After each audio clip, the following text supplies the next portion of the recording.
Not কাক কাকটা সবাইকে ওয়েলকাম জানাই Debjani's homemade hair oil and my লাইফস্টাইলে। আর সকালবেলা থেকে ব্লগটা শুরু করব, মানে করতে গিয়েও ভুলে গেছি। আজকের ব্লগটা দেখো, বিকজ আজকের ব্লগটা আশা করি তোমাদের ভীষণ ভালো লাগবে। আজকে কোথায় যাচ্ছি হয়তো ব্লগের একটু প্রথমে দেখে তোমরা বুঝতে পারছো। আর এইদিকে দেখো আবার এই হাতটা, মানে নেইল এক্সটেনশন করেছি বলে তোমাদের একটু বেশি করে আমার হাতটা দেখাচ্ছি। আর এখন আমি স্নান করবো, বিকজ আমরা বেরোবো। কোথায় যাব একটু তোমরা বুঝতে পারছো, দেখতে থাকো তাহলে আরো বেশি ভালো বুঝতে পারবে।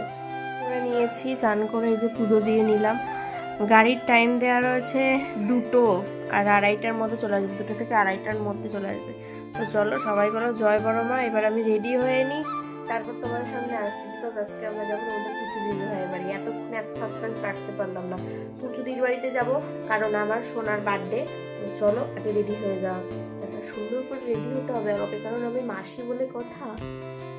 মা ভাত খাইয়ে দিল, আর খেতে খেতে দেখি একটা পার্সেল চলে এসছে। তো পার্সেলটা তোমাদের ওপেনিং করে একটু দেখাই। সবই তো দেখাবো, কিন্তু তার আগে কি এসছে, এটা কিন্তু ভীষণ একটা দারুণ জিনিস, তোমরা দেখে যাও। এটা আমি এখন ইনস্টাগ্রামে খুব ট্রেন্ডিংয়ে চলছে এটা, ঠিক আছে? তোমরা দেখো। ও আমি যেটা বলেছিলাম সেটা না, এটা ইমামির একটা ময়শ্চারাইজার। আমার পাশের বাড়ির কাকিমা অর্ডার করেছিল, সেটাই এসছে। আমি ভেবেছিলাম যে অন্য কিছু, আমি একটা জিনিস অর্ডার করেছিলাম সেটা ভাবলাম আসবে। যাই হোক, ইমামির ময়শ্চারাইজার কোথাও অফলাইনে পাচ্ছে না, তো সেই কারণে আমার অনলাইন থেকে অর্ডার করেছিল, তো সেটাই এসছে। এই দুটো ফটো তুলছি না, ব্লগ রেডি হয়ে গেছি না, এই জন্য।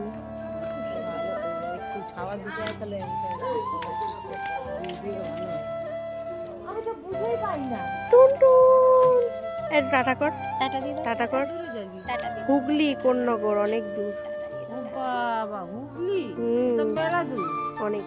আর সত্যি বলতে অনেক দিন পর দিদির বাড়িতে যাচ্ছি। দিদিকে একদিন পরে দেখতে পাবো, ভিতরে অনেকটা এক্সাইটমেন্ট কাজ করছিল। আর আজকে কিন্তু ঠাম্মাও আমাদের সাথে প্রথমবার যাচ্ছে দিদির বাড়ি দেখা করতে।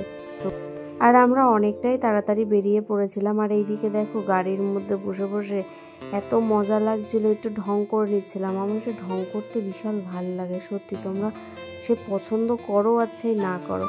আর এইদিকে গাড়িতে চলছে। আর সত্যি বলতে একটা কথা বলি, আমাদের গাড়ি যে দাদা চালাচ্ছিল নিশ্চিন্তে, দাদা ভীষণ ভালো, কিন্তু গাড়ি এত স্লো চালায় যে আমরা নর্মাল ডেজগুলোতে দিদির বাড়ি 2 ঘন্টার মধ্যে পৌঁছেছি। আর এই দিন আমরা 2:30টার সময় বাড়ির থেকে বেরিয়েছি, ডট 2:30টা। দিদির বাড়িতে গিয়ে পৌঁছেছি পাক্কা 6টার ওপরে, সেটা তোমরা দেখতেই পাবে। তো এই যে দেখতে পাচ্ছ আমরা 2:30টার সময় বেরিয়েছি, আর যখন ওদের বাড়িতে ঢুকেছি পুরো অন্ধকার হয়ে গেছে। তাও কি আমরা আবার ভুল রাস্তায় ঢুকেছি, মানে এই ড্রাইভার দাদাই আবার ভুলভাল রাস্তায় ঢুকে পড়েছিল, কি আর করা যাবে। যাই হোক, দিদির বাড়ি চলে আসলাম। আর এরপরে দেখো এই যে দিদিদের সাবস্ক্রাইবার আর আমারও সাবস্ক্রাইবার প্রথমবার আমাকে সামনাসামনি দেখলো, দেখে কিন্তু খুব খুশি হয়েছিল। আর এদিকে আমি গেছি, তখনও দেখি আমার দিদি কোনো রেডি হয় নাই। তারপরে ওরে বলে কয়ে কিন্তু ওরা রেডি করায় দিলাম। ওরে না, খালি আমার অনুশোনারেও রেডি করছি, সবাইরে রেডি করছি। ভাই রে ভাই, এরা কি আমার জন্য বসেছিল এতক্ষণ। আমি বুঝতে পারছি, মানে আমি কি সাজছি সেটা দেখবে, দেখার পর সাজবে। আরে না, এইসব কিছু না, ওরা এমনি রেডি হয় নাই, ভাবলো যে বোন আসার পরে রেডি হবো। তো যাই হোক, আমরা যাওয়ার পরে রেডি হয়েছে। আর এইদিকে দেখো ডেকোরেশনটা কত সুন্দর হয়েছিল। আর এইদিকে দেখো আমরা বসে বসে একটু কিন্তু পকোড়া খেয়ে নিচ্ছিলাম। আর ওইদিকে আমার দাদা দিদি, তারপর দাদার দিদিরা সবাই মিলে একটু ফটোশ্যুট করছিল। আর এইদিকে দেখো আমি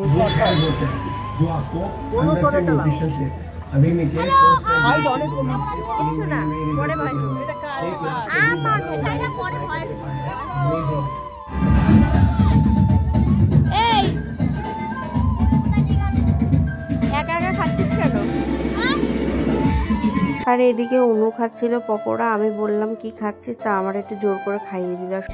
আর অনুরে কিন্তু আমি হালকা পাতলা মেকআপ করিয়ে কিন্তু শাড়িটা পরিয়ে দিয়েছিলাম। তোমরা কিন্তু অবশ্যই কমেন্ট করে জানিও অনুরে কেমন লাগছে। আমার কিন্তু খুব মিষ্টি লাগছিল ওরে। আর এটা হচ্ছে আমাদের সোনা মায়ের কেক। কেকটা কিন্তু ভীষণ কিউট ছিল, আর খেতেও খুব সুন্দর।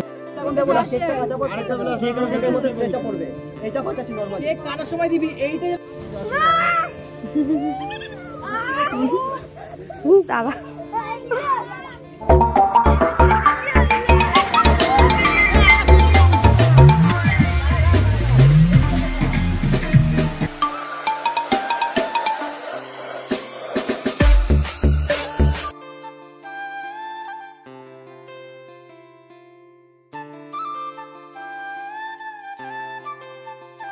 তোমরা আশা করি যে প্রোডাক্ট রয়েছে হেয়ার কেয়ার প্রোডাক্ট যারা বুকিং করতে চাইবে অবশ্যই কিন্তু আমার এই নাম্বারে আমার সাথে কন্ট্যাক্ট করে দিতে পারে।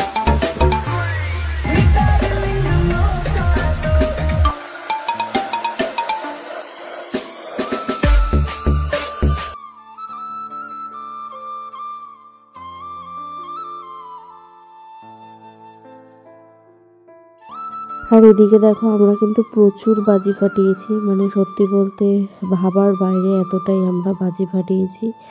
আর এরপরে দেখো এদিকে টুম্পা দিও কিন্তু এসেছিল, টুম্পাদির সাথে একটু কিছু ভিডিও ক্লিপ নিয়ে নিলাম। আর এরপরে দেখো আমার দিদি আর আমি কিন্তু পাগলামি করতে শুরু করে দিয়েছি। লোকজন অর্ধেক চলে গেছে কিন্তু ও আর আমি এদিকে এখনও নাচ শেষ হয়নি, ও আর আমি পাগলের মতন নাচ করে যাচ্ছি। বিকজ এতদিন পরে দুই মূর্তির সাথে আমাদের দেখা হয়েছে, একটু মজা না করলে তো আমাদের হবে না। আর খুব তাড়াতাড়ি দিদিও কিন্তু আমাদের বাড়ি আসবে, সেটাও তোমাদের জানিয়ে রাখলাম, কারণ আমরা দুজনকে ছাড়া বেশি দিন থাকতে পারি না। সত্যি সত্যি ওর আর আমার সাথে বেশি দিন দেখা না হলে তোমরা অনেকেই অনেক ধরনের কমেন্ট করো, কিন্তু আমাদের মধ্যে যে কীরকম কী সেটা আমরাই জানি আর স্বয়ং ঈশ্বর জানে। যাই হোক, সবাইকে বুঝিয়ে এদিকে দেখো ও আর আমি মিলে নাচ করতে করতেও তখন কাকে নিয়ে কথা বলছি নিজেরাও জানি না। এখন ভিডিও এডিটিং করতে গিয়ে আমি দেখছি ও আর আমি কী সব বকবক করছিলাম। যাই হোক, তোমরাও দেখো আমরা কিন্তু এরকমই করতে থাকি, ঘুমাতে যাই, খেতে বসি, সবসময় এরকমই করি আমরা। আর এদিকে দেখো আমাদের সোনা কিন্তু নাচ করছিল, তার একটুখানি ভিডিও ক্লিপ নিলাম, কত কিউট লাগছিল। আর আমাদের সোনা কিন্তু সত্যি খুব সুন্দর নাচ করে। আর এদিকে আমার মিঠু দেখো সবসময় দিদির মাথার উপরে বসে থাকে, ওর যেন বাহন এরকম একটা ভাবসাব দেখায় ও। আর এরপরে দেখো কটা বাজে এখন, ঘড়িকার কাছে 11:55 বাজে, 12টা এখনো বাজেনি।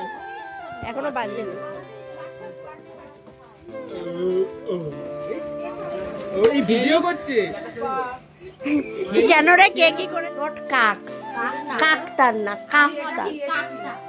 এটা হচ্ছে দাদার খোল, এটা দাদার জন্য। দাদার বলেছি কাফতার, নট কাক। দিদিরটা খোল, মালটা খুলবে না কেন বলতো? ভাঁজ করতে পারবে না ওই জন্য। তা যা গিয়ে শুয়ে পড় যা। খোল কেমন লাগছে বল? দুজনে মিলে পড়বি, পড়ে হাওয়া এই গানে একটা রিলস করবি। কৌশিকদারটা বের কর। আর এই যেটা বেনারসি দিদির জন্য, তোমার জন্য জামা এনেছি।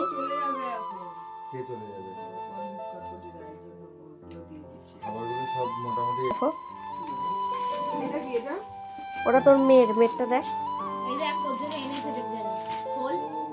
হলো। আরে খুলে দেখো হবে নাকি গায়ে, আরে খুলে দেখো তোমার গায়ে হবে নাকি, আমি জানিও না। এটা শোনার জন্য ব্যাগ আছে, দেখো একটা ছোট্ট একটা হবে তোমার গায়ে। আমি এটা মানে ভয়তে আনছিলাম যে হবে না গায়ে। রাতের বেলা অনেক মজা করে তারপরে কিন্তু আমি আর দিদি শুয়ে পড়েছিলাম। অনেক দিন পরে কিন্তু আমরা এরকমভাবে একসাথে শুয়ে রয়েছে। আর আমরা দুজন কিন্তু যখন ঘুমাই তখন এরকম চিপকে চাপকে শুয়ে থাকি, এরকম করে না আসলে আমাদের ঠিক শান্তি লাগে না। যাই হোক, তো পরের দিনকারই বাড়ি চলে যাওয়ার ছিল। এই যে সকাল তারপরে রেডি হয়ে নিয়েছিলাম। আর সত্যি বলতে প্রচণ্ড ঠান্ডা লেগে গেছিলো, চোখ মুখ দেখে বুঝতে পারছো, কারণ সারা রাত ওরকম গায়ে কিছু না দিয়ে নাচানাচি করছিলাম। আর এরপরে গাড়ি চালানো শুরু করে দিয়েছিল। কিন্তু এই যে মানে আসার পথে যা একটা ইনসিডেন্ট ঘটেছে, তো সেটা তো বলার মতন না, তোমরা দেখতেই পাবে।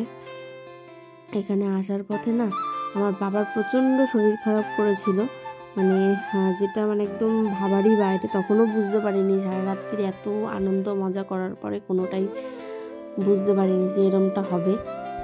সেই সময় এই সিচুয়েশানটা তুলে রাখার একটাই কারণ, তোমরা এখন অনেকে অনেক কমেন্ট করতে পারো, কারণ সেই সময় বাবাকে বলেছিল হসপিটালে ভর্তি করতে, যেটুকু দেখাতে আমি ওটুকু পেরেছি।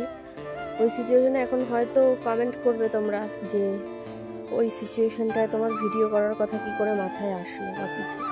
আমি ভিডিওটা বেসিক্যালি করেছি যে ওই সময় জিনিসটা আমার বাবাকে বলেছিল যে হসপিটালে ভর্তি করতে হবে। এবার সিচুয়েশানটা, ওনার সিমটমটা কেমন হচ্ছে সেটা তো অ্যাটলিস্ট আমাকে দেখাতে হবে। এবার ওখানে আশেপাশে যে আমরা হোটেলটায় ছিলাম, তো সেই হোটেলের যে দাদারা ছিল, যে কাকুরা ছিল, ভীষণ সাপোর্টিভ ছিল, তারা ভীষণভাবে হেল্প করেছে।